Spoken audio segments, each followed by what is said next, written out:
sindical para participar en el modelo educativo y implementarse en Chile es porque tiene una gran calidad como educador desde lo sindical. Su formación es sindicalista, pero combina perfectamente con lo académico. Y todos los maestros creo que debemos de buscar ese equilibrio. Soy un trabajador de la educación, luego entonces soy sindicalista, pero ni uno de los dos tiene que estar arriba del otro. Por supuesto que la vocación nos tiene que llevar a defender nuestros derechos. Es un honor recibir a alguien que participa en la Mercosur. Cuando hablé con él por correo, me dijo que no podía venir, posiblemente porque estaba por hacer en estas mismas fechas la reunión de la Mercosur de la Secretaría de Educación Sindical en Argentina, y posiblemente no viniera. Ya después que entablamos contacto, Guillermo Shelby hizo espacio en su agenda, escribe, trabaja con una revista de educación sindical. Entonces, para toda la Pedacita es un enorme gusto contar con alguien que ha estado pendiente en todas las conferencias y ahora, aparte de su tema, nos va a poder condensar lo que hemos podido analizar en estos 2 días de excelentes ponentes. Guillermo Shelby, te escuchamos. Compañeros,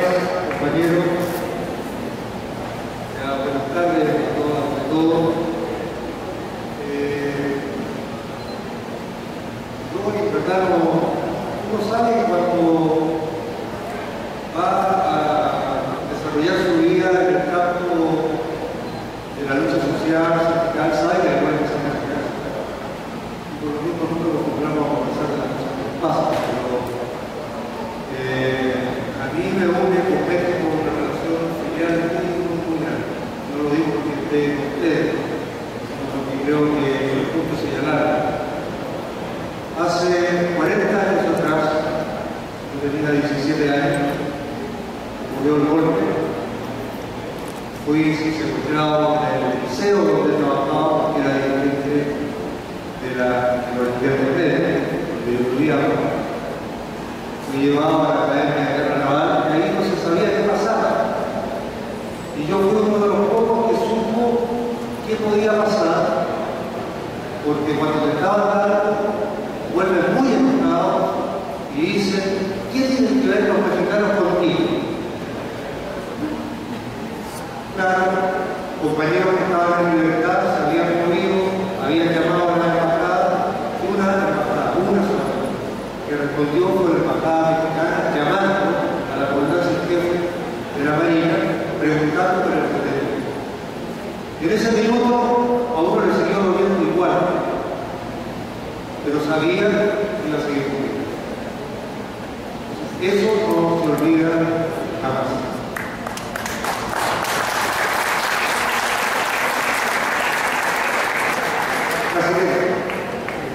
Bueno, ustedes pusieron un título a la exposición que yo no podría desplazar en 2 minutos. El colegialismo no es alternativa sindicalista. Y lo digo como dirigente del Colegio de Profesores de Chile. En Chile, la única vez que los maestros decidieron en el Congreso Nacional Unitario en el año 71 tener una organización única nacional, debatieron y votaron en 2 alternativas: o ser el sindicato único de trabajadores de la educación o ser político profesional. Y ganó por la abrumadora mayoría, y luego con una unanimidad, porque los que estuvieron en contra se sumaron a la mayoría para que quedara y tuviera más fuerza la votación. Con una unanimidad decidieron conformar el sindicato único de trabajadores de la educación del país. Eso no existía legalmente en Chile y se requirió la voluntad política del presidente de la República, el compañero Salvador Allende, para que se creara un proyecto de ley de artículo único que creaba el único sindicato único de trabajadores de la educación del país. Porque hasta ahí lo único que tenía carácter nacional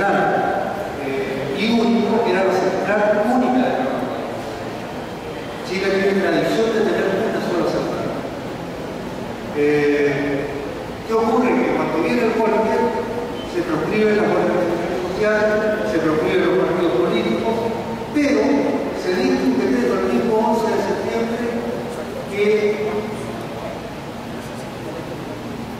hace desaparecer, que disuelve las organizaciones.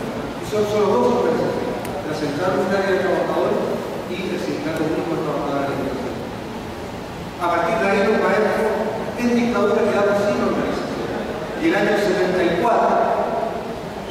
la dictadura de Dirección por Cadena Nacional informa al país que él va a hacer una reivindicación histórica de los maestros, que los maestros van a dejar de ser trabajadores, van a pasar a ser profesionales y van a contar con un colegio de profesores de Chile. Y así se crea el Colegio de Profesores de Chile. El Colegio de Profesores de Chile tuvo dirigentes designados por la dictadura, por el Estado, durante toda su vida del año 96, en que se desarrolla la primera elección democrática del Colegio de Profesores. Luego, los maestros no podíamos quedarnos sin organización, y por eso que cuando Roger hace el relato de cómo se crea la FENACITE, cuando Claudio hace lo propio, yo me recuerdo la historia contra ese periodo. Porque estaba el Colegio de Profesores, al cual estábamos obligados a pertenecer, porque de lo contrario no podíamos ejercer la profesión. Pero sin embargo, era dirigido y era un apéndice del Estado. En este caso, de un Estado que era la dictadura.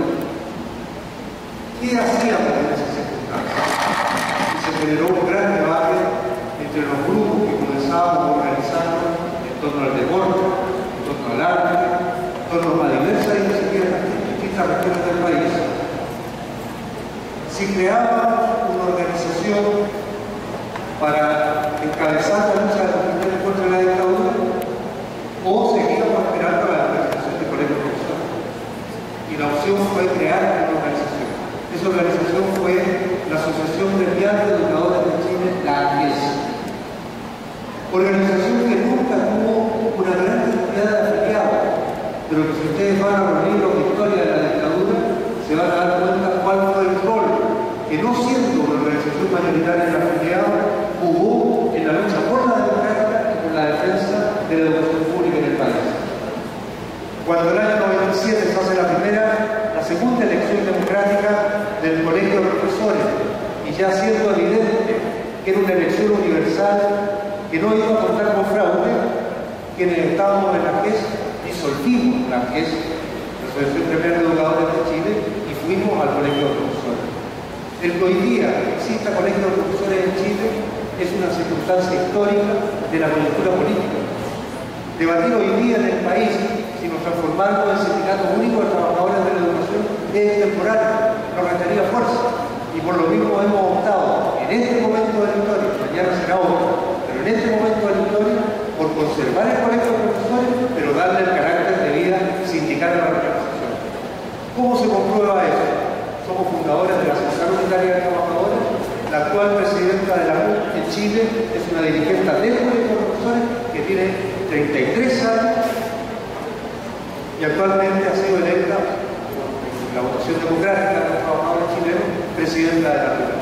Entonces, la organización natural de los maestros es el sindicato. El destino de los maestros se juega en el destino del conjunto de los trabajadores de nuestros países. Somos asalariados, no somos profesionales independientes. Y desde esa perspectiva, lo que sí se agrega como una particularidad a nuestro quehacer sindical es que tenemos responsabilidades profesionales, como lo vamos a pasar a ver en la presentación. Yo no quiero cometer el mismo error que comete la OECD, el Banco Mundial, muchos investigadores, de hablar como si no estuviese pasando nada en el mundo. Si no contextualizara este debate, podría ocurrir 10 años antes, 10 años después, y no quería nada. Hoy día en el continente estamos haciendo esta discusión respecto de la reforma, estamos haciendo esta discusión respecto del rol docente, estamos haciendo esta discusión respecto del rol sindical, del nuevo rol de los sindicatos, en medio de una situación que es muy favorable. hay aires de cambio en el continente. Lo que acaba de ocurrir en Ecuador lo confirma. Lo que ocurrió hace poquito atrás en Venezuela lo sigue confirmando. Las reformas educativas que se están implementando en el continente no son las de los 90, no es la del 80 en Chile. La reforma educativa que ha llevado adelante Evo Morales es profundamente revolucionaria y un ejemplo para los países multiculturales. Es interesantísima desde el punto de vista pedagógico. ¿Y saben quiénes dieron esa propuesta? El Sindicato Nacional de los Trabajadores de la Educación Urbana y el Sindicato Nacional de los Trabajadores Rurales de la Educación. Ellos participaron en la elaboración de esta propuesta. En la Argentina, la CELERA, 3 años luchando contra Menem en medio de la implementación del neoliberalismo por una nueva ley de financiamiento educativo y una nueva ley nacional de educación. Se golpeaba contra la muralla, 3 años en una carpa frente al Palacio de Gobierno. ¿Qué consiguieron? Que llega el gobierno Kirchner. Kirchner se convence que la educación es muy importante. Se desarrolla un gran debate nacional, se forma una comisión nacional para elaborar la propuesta, y uno de los autores de esa comisión era la CELERA. Entonces, ¿qué nos vienen a decir que los sindicatos no tienen propuestas, que los sindicatos no tienen pensamiento pedagógico? ¿Y qué vamos a hablar con los sindicatos? Mejor hablemos con la universidad, con los investigadores, con la ONG, con los sindicatos no se pueden, ellos están para pelear la plata. Bueno, en Bolivia, en Argentina, leyes nacionales.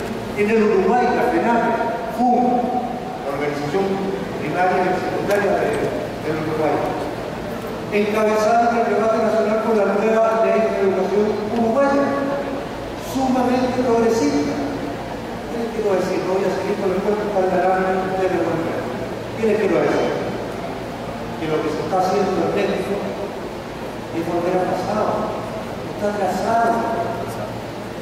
Ya pasó la vieja, como dicen en Chile. Y no se dieron cuenta. Y están buscando implementar recomendaciones de la OECD a las que le ponen nombre a la reforma. Yo creo que no nombra.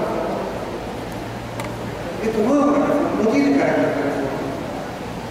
Estas son medidas de profundización de un modelo que pone en el centro las necesidades económicas de los empresarios. ¿Saben ustedes cómo se llamó la comisión que formó Bush padre cuando los norteamericanos tuvieron un resultado distinto, que salieron muy por debajo de los japoneses? Y se escandalizó y dijo que no puede ser. Formó una comisión para hacer una reforma educativa en Estados Unidos. Y formó una comisión, esa comisión se llamó la Comisión SCAN. Quienes conformaban esa comisión, que a lo mejor va a parecer parecido a México, quienes conformaban esa comisión eran todos los gerentes de marketing de las transnacionales de la comunicación, del petróleo, de los principales centros productivos mundiales. No había un docente, no había un profesor, ni un académico. Están los nombres, ustedes lo pueden buscar, comisión SCAN. La pueden buscar en internet, se van a dar cuenta. Pero, ¿qué decía el título del informe? Y eso es lo que está en la orientación de la OECD para México, que estuvo en los 80 para Chile. Se llamó lo que las empresas requieren de nuestras escuelas. Entonces, estas medidas económicas que se implementaron en los 80 en Chile, que han sido un profundo fracaso, porque yo les quiero, para Chile una muy buena noticia esa reforma, pero para ustedes es una muy buena noticia. Una reforma como la que la incluyó Raúl Brasil acá, como la que ocurrió en Chile a partir de los 80, son imposibles en condiciones de terrorismo de Estado. A ustedes no van a poder implementar una reforma de ese carácter. Porque en el minuto en que una reforma de ese carácter se implemente y les digan, miren, no, aquí se acabó el Sistema Nacional de Educación Mexicana, porque el Sistema Nacional de Educación Mexicana federal va a pasar a ser la suma de establecimiento de educacional, porque los directores van a tener la autonomía para poder gerenciar el negocio. En ese minuto, creo que lo voy a ver qué pasa aquí. Y estoy seguro que eso no pasa. Porque si hay espacio democrático, reformas de esta naturaleza no pueden. ¿Qué es lo que está pasando en España? Si en España quieren hacer exactamente lo mismo. Pero hay un cuerpo social, político, democrático, que se moviliza y lo impide. Ahora, ellos tienen fuerza por algo en el gobierno. O sea, por algo llegan al gobierno. Entonces tampoco es que la tengamos todas para ganar. La clave para ganar es la propuesta. La de ellos la conocemos. Ahora la pregunta es, ¿cuál es la propuesta educativa de nuestro sindicato? ¿Cuál es la propuesta educativa de la reforma para México y de la Francia? Esa es nuestra tarea. Seguir profundizando en el carácter que tienen las medidas de la excedencia, que sabemos lo que va a pasar. Yo me contaba lo que había ocurrido en Nicaragua, pero fíjense, ojo, porque hay que hacer una precisión respecto a la autonomía. El discurso de la autonomía es un discurso nuestro, un discurso sindical, un discurso democrático.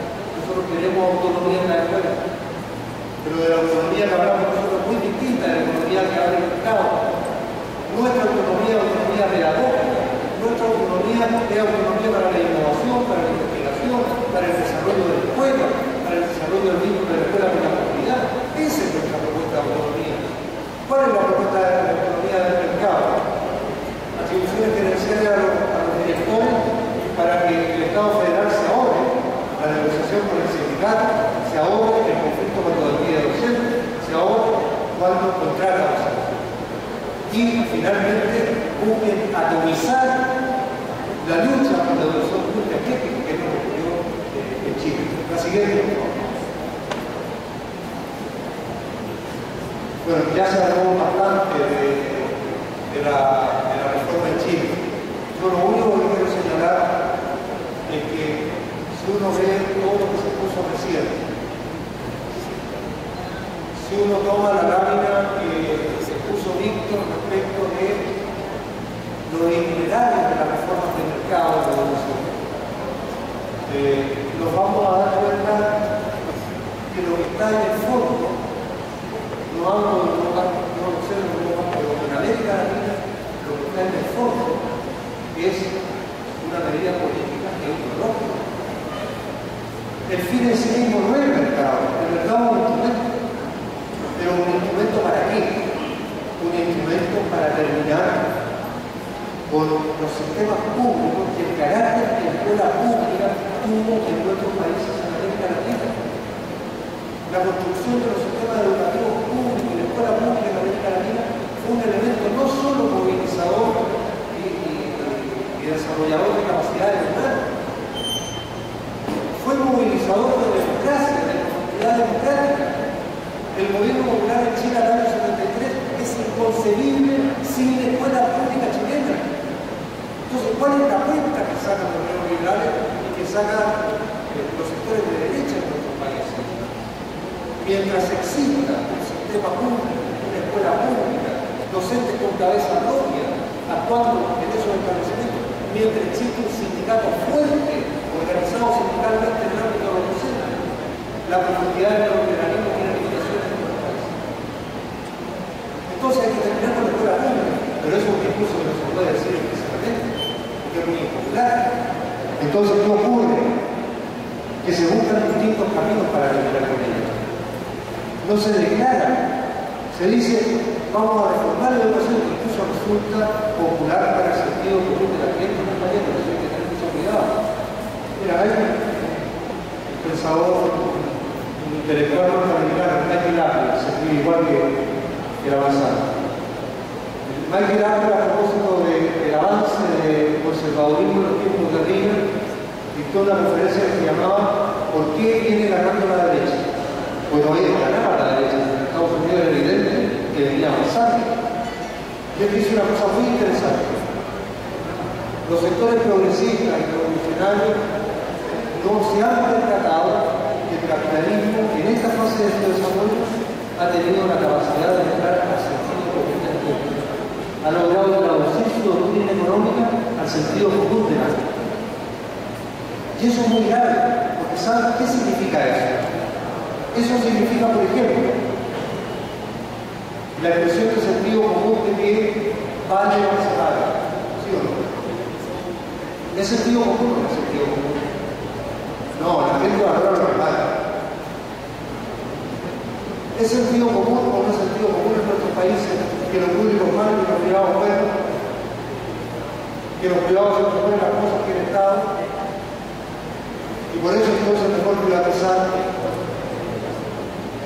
Y se dan cuenta que todo eso es falsa conciencia, porque no tienen ninguna evidencia. Si lo quieren mirar desde Chile, por lo pronto les quiero decir que las medidas que ha propuesto la OCDE para México fueron las medidas que se implementaron en el modelo educativo chileno, y el modelo educativo chileno, como decía recién el compañero, invirtió la pirámide. En vez de tener el 85% de la educación pública, hoy día tiene el 30%. Desde el 80 hasta acá. El 70% de la matrícula chilena es privada, financiada por el Estado. ¿Qué ocurre? En ese sector es parecido a este concertado que tienen ustedes, pero en Chile es predominante. Y que en Chile tiene más carácter de mercado que en España, porque en España está restringido. En Chile es absolutamente liberalizado. ¿Qué ocurre en esa escuela? El director tiene plena autonomía para contratar, para despedir, para administrar la escuela. En esas escuelas, los profesores están contratados a plazo fijo. Se les cancela su contrato en diciembre y se les vuelve a contratar en marzo. Solo con un paro nacional gigantesco, sin el tiempo de dictadura, conseguimos en esos casos a estos docentes secretarios como se va a hacer. Porque antes no se les pagaba, pero lo piden. ¿Y cuál es la propuesta que le hacen a México? Autonomía, mayores atribuciones a los directores, menos burocracia, cuando al final en Chile destruyeron una de burocracia que era estatal y crearon 348, que son la cantidad de municipios que tiene el país. Entonces, si diría que unido la cantidad de burocracia que tenía el sistema estatal respecto de la que creó el mercado, es 5 veces lo que tenía el Estado. Entonces, por ninguna parte tiene sentido implementar esto, pero valdría la pena tomar esas 14 recomendaciones y decir, perfecto, esto es lo que le recomienda la OCDE, esto es lo que firma, esto es lo que está en la Constitución, como decía un compañero abogado ayer, pero ¿qué es lo que dice el sindicato? ¿Cuál es la propuesta del sindicato? No importa, compañero, que no esté en la Constitución. Hay muchas cosas de la Constitución que nunca las pueden implementar porque requieren de fuerza social para eso, de fuerza política para eso. Ahora, si nosotros conseguimos fuerza política en torno a una propuesta alternativa, eso tiene mucho más sentido que seguir solo levantando la crítica en contra de la propuesta. Vuelvo a insistir, con la dificultad de que muchas de estas cosas en el discurso oficial del gobierno están siendo populares para la población y los padres. Porque ellos dicen que esto mejora la educación y porque padres no la educación. Porque ellos dicen que los profesores son flojos. Entonces hay que evaluarlo. Hay que flexibilizar el contrato porque hay que echar a los malos. Ese es el discurso. Y ese discurso, cuando no hay presencia del discurso pedagógico y educativo del sindicato, cala en la población. En el caso de Chile, nosotros tenemos poco de propuestas. No quisimos hacer un territorio de 15, 20, 30 puntos. Hicimos pocos, pero pocos son los elabores que tienen respecto a la carga. Si conseguimos esos 2 puntos, la profundidad de los cambios que vamos a producir van a ser mucho mayores que si hacemos un largo bloque de repetición en 34 puntos y nos dan los últimos puntos. Son la nueva institucionalidad de la educación pública, propuesta que la educación vuelva de los municipios al Estado, sea administrada descentralizada, tampoco es volver al 73. Es una nueva concepción de educación pública en el país. Y que sea administrada participativamente, sin que dependa del ciclo electoral, sin que tenga dependencia de autoridades políticas, y por lo mismo su administración más directa sea por la vía de la alta de concurso y la alta dirección pública, pero por la administración participativa de todos los sectores económicos, sociales y políticos de su administración. Y la segunda es la carrera profesional docente. No hay 2 pinceladas. Yo creo que tenemos que clarificarlo cuando hablamos de carrera profesional. no es la carrera profesional. La carrera profesional es la que te permite no solo desarrollo económico, es la que te permite desarrollo profesional, que reconoce tu labor profesional. ¿A quién le paga ser profesor jefe? ¿Y acaso no hay que ser muy buen profesional para ser profesor jefe? Y si tú eres 10 años profesor jefe, ¿cómo eso no tiene un reconocimiento en el desarrollo de tu trayectoria profesional? Si tus padres te eligen director del departamento de asignatura y lo vuelven a hacer durante muchos años, ¿cómo eso no tiene un reconocimiento profesional? Si tú eres el asesor de los padres, tú eres el asesor del centro de estudiantes, todo eso hoy día se hace con la misma plata y no tiene ningún reconocimiento.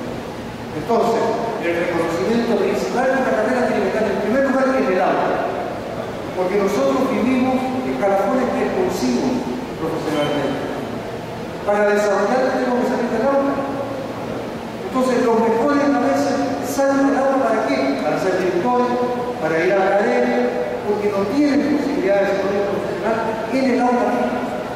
La carrera que nosotros queremos es una carrera que nos permita, si es nuestra opción, desarrollarnos durante toda la vida profesional en el aula. Pero eso tengo un reconocimiento económico y tengo un reconocimiento profesional.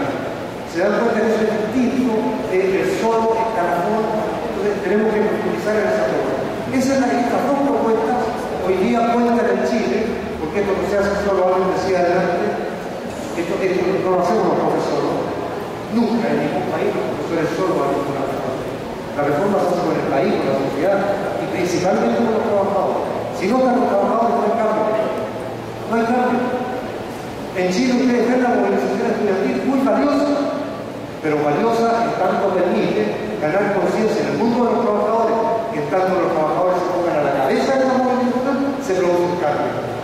La sesión sola del mundo estudiantil no produce un cambio. Entonces, tenemos que llevar estas ideas al conjunto de los trabajadores. Yo ahora quiero referirme a la siguiente, por favor. ¿Qué es lo que estamos pensando?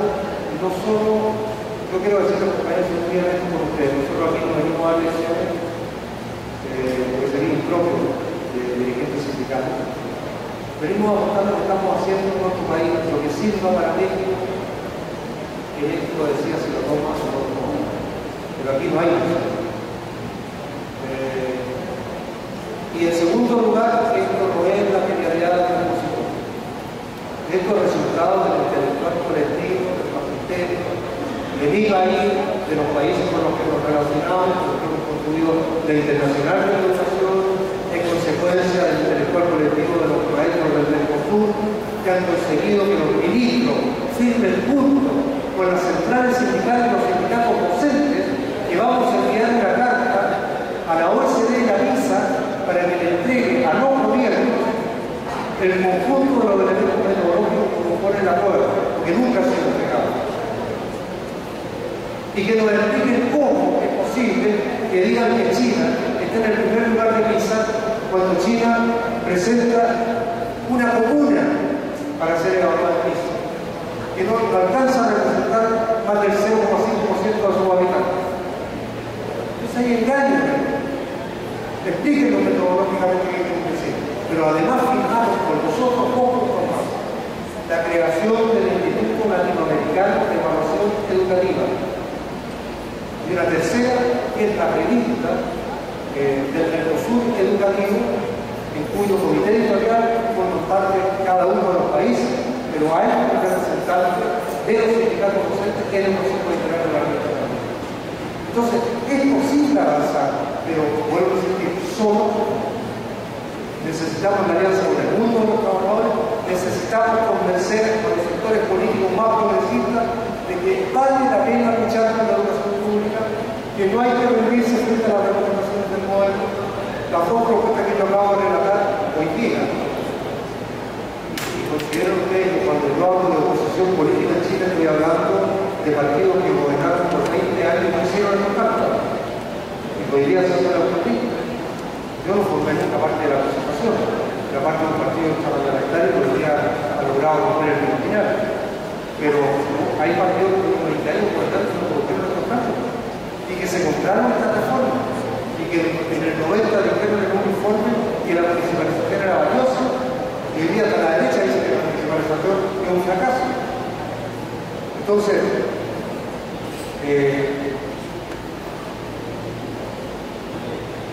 un segundo elemento que yo quisiera relatar es lo que hemos venido pensando en conjunto muchos docentes de América Latina, y yo hoy día lo digo oficialmente, porque estamos tratando ayer y hoy día con los compañeros del Internacional de Educación de América Latina.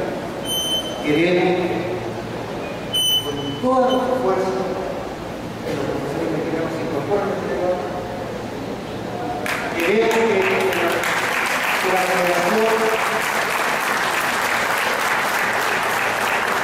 Queremos que la federación participe en septiembre del segundo encuentro hacia el movimiento pedagógico latinoamericano, conducido por los profesores, por los sindicatos docentes de América Latina. Queremos que venga una misión de la IE a conocer la realidad de lo que llaman la propuesta educativa mexicana, para que la IE se comprometa más allá de, compañeros, esto no es por lienzo, esto es por honestidad, más allá de si la federación forma parte o no forma parte de la IE. Aquí no hay condición. Aquí la única condición es la unidad latinoamericana. Nosotros, al siguiente día del intento de golpe a Evo Morales en Bolivia, la primera organización social del continente que estaba haciendo ahí era la IE, porque nos llamaron los maestros. Al segundo día del golpe de locura, ahí estaba el presidente de la IE marchando con la organización. Porque no es solo que le contamos la educación y el sindicalismo, esto hay que materializarlo en la acción. Y una de las acciones principales que queremos emprender es la construcción del movimiento pedagógico latinoamericano. ¿Qué características tiene? Bueno, una primera, los sindicatos, teniendo como afiliados a los docentes, poseen una riqueza insospechada de pensamiento pedagógico. La pregunta es cómo el sindicato va a empezar a organizar, a sistematizar eso, a movilizar eso. Todos nuestros sindicatos en América Latina. Entonces, el movimiento pedagógico guarda relación con la construcción de pensamiento pedagógico propio. Es autorreferente y no.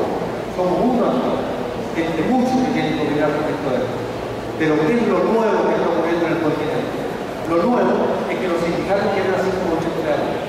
Eso es lo nuevo, eso es lo que estamos escribiendo. La siguiente, por favor. ¿Cómo concebimos este movimiento pedagógico? Esto va a quedar para ustedes, compañeros. Después hay una lámina con la referencia donde muestran esta presentación, más fundamentación de esto. Así que, porque los veo con esta nota y pueden alcanzar el tiempo, yo quiero avanzar rápido porque no me voy a alargar. Lo central, los docentes. ¿Cómo concebimos al docente? Como lo concibe el modelo y la propuesta de la OECD, como un docente instructor que prepara para las pruebas, o conseguimos un docente reflexivo, crítico, colaborativo, que desarrolle el trabajo colectivo, que se reconozca como docente en el cuerpo docente. Nosotros no somos docentes individualmente, ni uno de ustedes. Solo son docentes en un cuerpo y en una unidad social que es la escuela y el liceo. Si no existe el liceo, no existe la escuela, no existe el cuerpo, no existimos los docentes. Somos cualquier cosa, pero no somos docentes. La responsabilidad entonces de lo colaborativo y lo colectivo en el ámbito de la pedagogía y la escuela es esencial. Y ocurre que el modelo lo que pretende es romper con eso. Pretende individualizar, pretende hacerte competir por fondos, por asignaciones económicas tremendamente seguras. Yo les quiero decir, una asignación en Chile competitiva te mejora el 50% del salario. Tú das una prueba, te puede mejorar el 50% del salario. Pero ¿qué ocurre? Que no alcanza el 2% de los docentes. Porque es un fondo agotado. Pero además comete el pecado de hacer competir a los docentes. Porque vuelvo a lo que dije recién. Si los docentes somos profesionales en cuerpo, no profesionales independientes, en cuerpo, en gabinete, ¿cómo hago competir a los docentes? destruye el cuerpo. Entonces, uno dice, pero ¿por qué son tan malos? O algo que una compañera también lo dice, no sean malos. ¿Por qué son tan malos? No son tan malos y tan equivocados. No, porque así como pretenden destruir la escuela pública, porque la escuela pública es movilizadora de democracia en nuestros países, pretenden destruir también la profesión docente, porque los docentes son los que movilizan la escuela pública. Entonces, si yo te individualizo, si te hago competir con el otro, ¿cómo voy a compartir mi mejor experiencia pedagógica con mi colega si mañana tengo que competir con él con un 50% de mejoramiento del salario? Lo que me están diciendo es que no, que yo que ponga mi currículo, me maneje solito, porque mañana ese que es más flojo, pero tiene más inteligencia y más capacidad que yo, con mi experiencia me va a poner. Entonces yo colaboro pedagógicamente y resolví un problema pedagógico vital en el aula, pero no lo comparto con nadie, que mañana tengo que competir. Esa es la lógica de la nuestra herramienta. Y eso lo tenemos que transformar en propuesta. Entonces cuando nos digan, a ver, pero ¿cómo consiguen ustedes al profesor? Así lo consiguen. De ese modo, y con muchos más aspectos que tenemos que seguir desarrollando. La siguiente, por favor. Esto es muy importante, ya lo dije antes, pero lo reitero rápidamente. Somos trabajadores de la educación. Pero hay un ámbito que nos distingue del conjunto de los trabajadores y que es muy similar al ámbito del compañero dirigente de lo eléctrico ayer. Él decía, yo soy profesional técnico. Es un trabajador, pero tiene responsabilidad profesional. Nosotros somos trabajadores con responsabilidad profesional. Que no nos vengan a vender la pomada que somos profesionales, independientes, cuando dependemos de nuestro salario y del Estado local continuamente. Entonces, se requiere, además de esta concepción docente, pensar dónde están los aliados más naturales de los docentes. Aliados que a veces nosotros hemos perdido en perspectiva. Y en esto tenemos que ser autocríticos como docentes de América Latina. Yo no sé de ellos, no lo conozco, pero les puedo hablar de los países hermanos con los que hemos trabajado. A veces no nos preocupa la organización estudiantil. A veces cuando los estudiantes se toman el liceo nos incomoda y quisiéramos que la toma durara poquito. Y el director se pone nervioso y nos dice, oye, conversen con los muchachos, que no dure mucho la toma, vamos a perder la partida. Y los muchachos no pueden tener lo que ocurre. Y no pocas veces no hacemos debate pedagógico y político con los estudiantes. Entonces, no, los estudiantes son como sujetos sociales y democráticos, aliados nuestros. Cada uno tiene su rol, pero si lo pensamos desde la perspectiva de la defensa de la educación pública, somos aliados consultores, como sujetos. Los padres, los apoderados, las reuniones mensuales de padres y apoderados, ¿qué es lo que hacemos? Juntar el dinero para poner el vidrio, para comprar la cena para la sala, o discutimos de la educación pública de los hijos. O discutimos con los padres que se quiere hacer con esta reforma. ¿Por qué no le decimos francamente a los padres que estos 14 puntos significan mano de obra barata para sus hijos y cercenar la posibilidad de desarrollo, que nunca van a llegar a la universidad, que nunca van a tener un título técnico?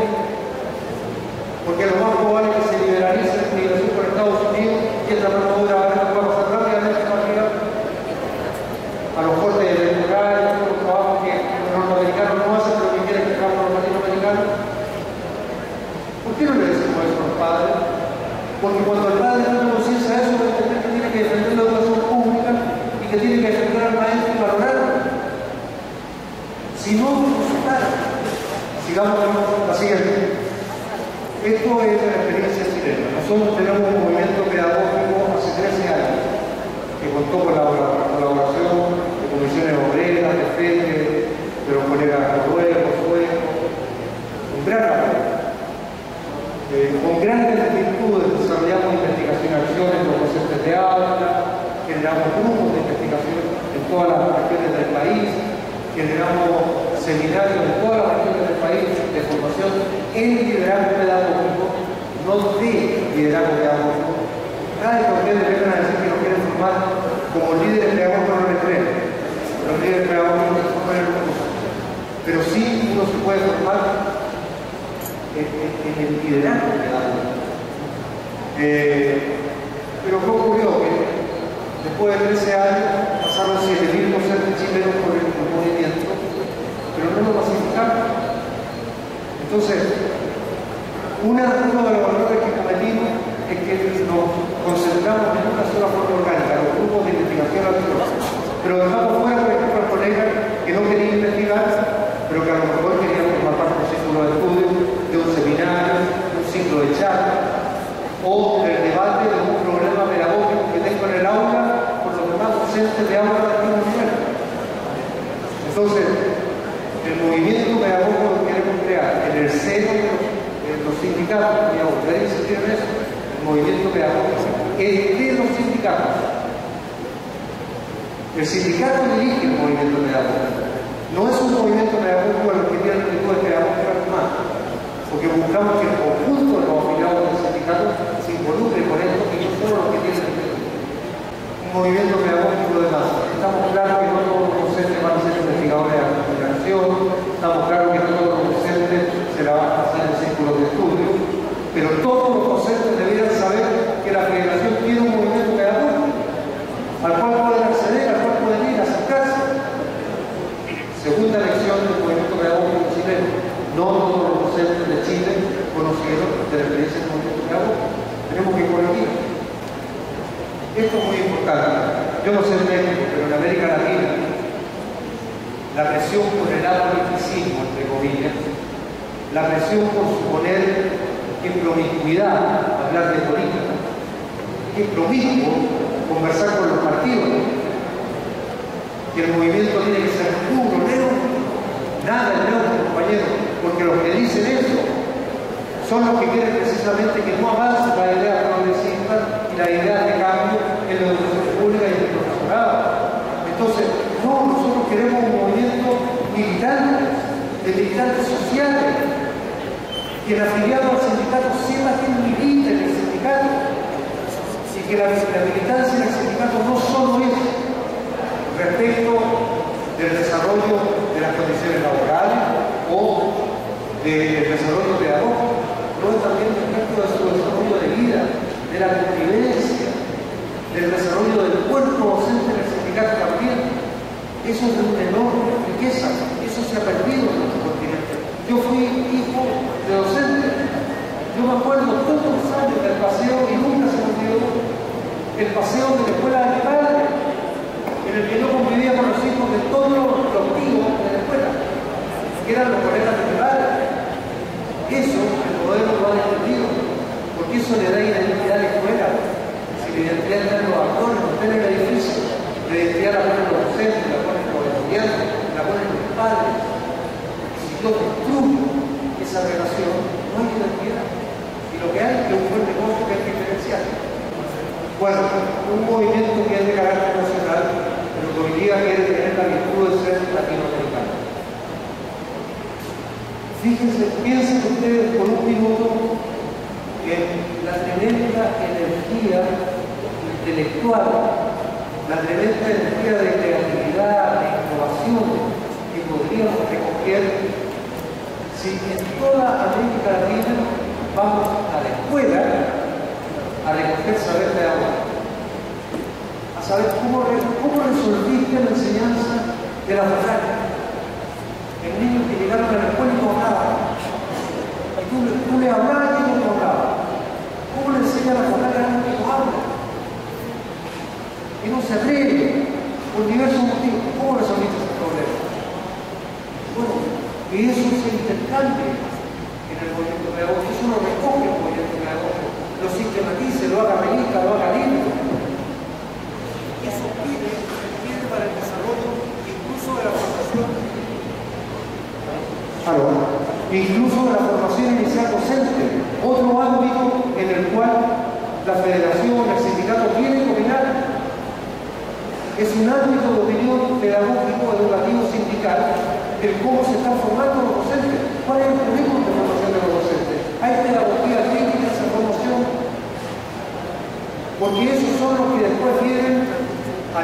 de la educación pública y vienen al sindicato.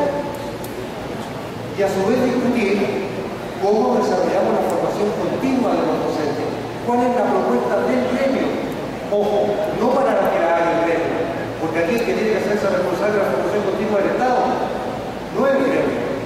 El gremio de lo que se tiene que hacer responsable es de generar propuestas de formación continua y el Estado ojalá la implemente se constituye con él, o formas de desarrollo de investigación, de experimentación con el recorriendo pedagógico que luego puedan ser replicadas en el sistema educativo, ya no solo en el sindicato. Bueno, esta es una realidad dramática en el continente europeo. Los profesores tienen miedo. Los profesores se sienten arrinconados. Los profesores son pedófilos. Los profesores cometen abusos de sonetas. Los profesores son flojos. Los profesores son los responsables. Los profesores son responsables de la mala educación de nuestros hijos. Entonces, ayudemos a los profesores a superar esta crisis que tienen en todos los países. Yo no sé en México, pero eso es el discurso que se vive en casi todo el continente. Yo les pregunto pedagógicamente, compañeros. ¿Alguien aprende algo de quien no respeta? Por genial que sea, nada. No vas a aprender nada. Si tú no tienes el mínimo de respeto por el que está delante. Y los gobiernos neoliberales lo que han hecho es destruir la valorización docente. Entonces, han destruido uno de los pilares del desarrollo de la educación y la pedagogía en el aula. Porque entonces el muchacho cuestiona el respeto del docente, los padres cuestionan el respeto del docente. Ahora, esto no lo revertimos por decreto. Esto lo vamos a revertir en la medida en que los docentes nos hagamos responsables de nuestro propio discurso, en que los docentes discutamos y propongamos sobre educación, sobre pedagogía, que entendamos de una vez por todas que al igual que somos trabajadores con responsabilidad profesional, los docentes tenemos una única responsabilidad en el sindicato. No hay separación entre la lucha reivindicativa salarial de lo que llaman condiciones laborales y lo educativo pedagógico. Todo eso son condiciones de enseñanza. Los docentes peleamos por mejores condiciones para enseñar. ¿Sí? Cuando peleamos por la luz, estamos peleando por hacernos ricos. Si lo único que buscamos es estar menos endeudados y más tranquilos haciendo clases y no estando pensando que tengo que pagar la tarjeta a fin de mes. Por eso peleamos por lograr la. Cuando peleamos, el compañero nos relataba de que en España hay 25 y hasta 27 alumnos por curso. Y nosotros en el continente discutimos reducir la cantidad de alumnos por curso. ¿Qué es lo que dice el sentido cultural? Los profesores quieren bloquear. No saben que educativa y pedagógicamente eso significa más trabajo y más responsabilidad, menos pretexto, pero que afecta a las condiciones de enseñanza. Lo mismo con cada uno de los aspectos de la vida sindical del país. ¿Qué hace el gobierno? ¿Qué han hecho las derechas de nuestro país? Han convencido a la gente que todos estos asuntos, que son condiciones de enseñanza, en verdad, son privilegios para los docentes. Entonces, hasta yo soy dirigente de la CUT en Chile, hasta con los propios compañeros trabajadores, oye, usted que tiene esta garantía, no si nosotros no tenemos ninguna garantía. Lo que tenemos son condiciones que enseñan a los hijos de los trabajadores. Entonces, ese debate tenemos que darlo, tenemos que ubicar de un modo distinto la lucha sindical. De ese modo, vamos a abrir la puerta de revertir el desprestigio y la desvalorización que han creado en nuestros países, en América Latina, las políticas del modelo neoliberal. Bueno, compañeros, de todo esto que hemos estado hablando, en España hace muchos años existió el movimiento cooperativo español y discutía de lo mismo. En Italia el movimiento cooperativo italiano, nosotros no estamos disponiendo la puerta. Somos un movimiento que tiene historia. En América Latina, las grandes reformas de construcción de los sistemas públicos que valoramos antes de las dictaduras fueron propuestas de los sindicatos. En Chile, la educación pública, el principal valor y pilar de la construcción del sistema público en Chile fue el Plan San Carlos, una propuesta del sindicato docente de la época, en la década del 20. Entonces, eso es nuestro. Somos continuidad de una lucha porque la educación pública sea recuperada, sea renovada, sea transformada para profundizar la democracia en nuestros países. Ese es el centro de nuestra lucha. Entonces, tenemos que reconocernos en la historia. Nadie está descubriendo la forma de la historia. Bueno, y finalmente, compañeros, hay que descubrir y valorar la profundidad del discurso pedagógico. Hay que hacer más político el discurso pedagógico y hay que hacer más pedagógica la política. Un gran aporte a la política de nuestros países lo podemos hacer los maestros si tenemos eso como centro de orientación de nuestro quehacer. Cada vez que tomamos una decisión pedagógica estamos tomando una decisión política.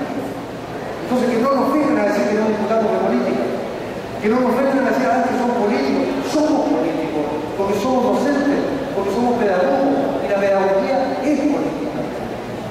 Entonces tenemos que pasar a la ofensiva de eso que es una acusación y transformarlo en una virtud de nuestra profesión, pero también de nuestro ser sindical.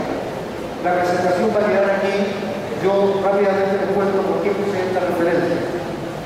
El Seminario Internacional del IP de noviembre del año pasado, el IP de la UNESCO y funciona en Buenos Aires, por primera vez, creo, desde la historia de la UNESCO de América Latina, que la UNESCO invita a un seminario internacional de investigadores, a los sindicatos, para que hablemos lo que pensamos de la pedagogía. Y eso ocurrió en noviembre, un compañero de Colombia, una compañera de Argentina que es vicepresidenta internacional de la educación, y a mí me tocó estar con Chile. Eso, las exposiciones están grabadas y además están los textos de la exposición, pero les doy a todos los datos. Ahí participó un norteamericano, Daniel Anderson. Es muy interesante estudiar su ponencia en ese encuentro, porque él hace una descripción académica de mucha profundidad y de mucho argumento respecto de las recomendaciones de la OCDE que se le están haciendo a México y respecto del carácter de la reforma neoliberal en el continente. Eso está en esa página. Está en la página internacional de la educación. Ahí hay un link que se llama Especiales y ahí está el movimiento pedagógico latinoamericano. Ahí ustedes van a encontrar la memoria del primer encuentro pedagógico hacia el movimiento pedagógico en Colombia, el año 2011.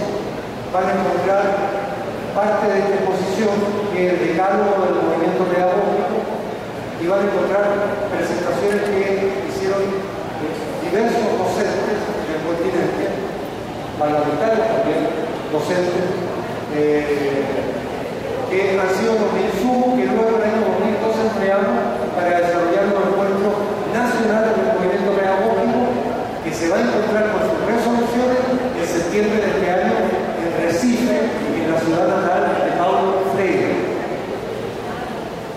Luego está la página del Colegio de Profesores, ahí está en extenso la propuesta de carrera profesional del colegio, la propuesta de nueva institucionalidad del colegio, la opinión del colegio respecto de todas las políticas que nos relató Raúl en su exposición. Bueno, luego está la revista Docencia, que es la revista que yo dirijo, que es del Colegio de Profesores, que es la revista pedagógica del colegio. El último número, yo se lo digo a la compañera que anda ahí con el pie fracturado, el último número estuvo dedicado a la política estrella del Banco Mundial, la educación inicial. Hay que crecer explosivamente en cobertura en la educación inicial, pero de nuevo están planteando ampliar cobertura sin buena educación, compañeros. No digo calidad porque la calidad del mercado, lo nuestro es la buena educación. están hablando de cobertura sin buena educación. Entonces, ¿qué ocurre? Que en 10 años más vamos a hacer investigación, vamos a estudiar el fenómeno y vamos a llegar a la conclusión de que aumentamos la cobertura, pero no avanzamos en la calidad de la atención de los niños de la educación inicial. Fregaron por 4 generaciones para adelante. Entonces, es una responsabilidad muy grande política nuestra hoy día asumir opinión y propuestas respecto de la educación inicial en nuestros países. Casi todos los países han tratado en él. Yo no sé si ha llegado aquí, pero va a llegar. Y está lo último, yo lo señalé en el panel de ayer, pero lo puse ahí. Busquen ustedes en la página de la OECD en español el informe de evaluación del sistema educativo chileno, que es del 2004, que refuta, esto es muy contradictorio, compañero. La OECD en ese informe refuta las 14 teorías que están proponiendo a México. Dice que en Chile fracasaron, que Chile cometió errores. Yo creo que son las 14 que están proponiendo a México. La misma OECD. Es muy interesante leer. La última, compañero. Bueno, y finalmente eso, compañero. En esa foto,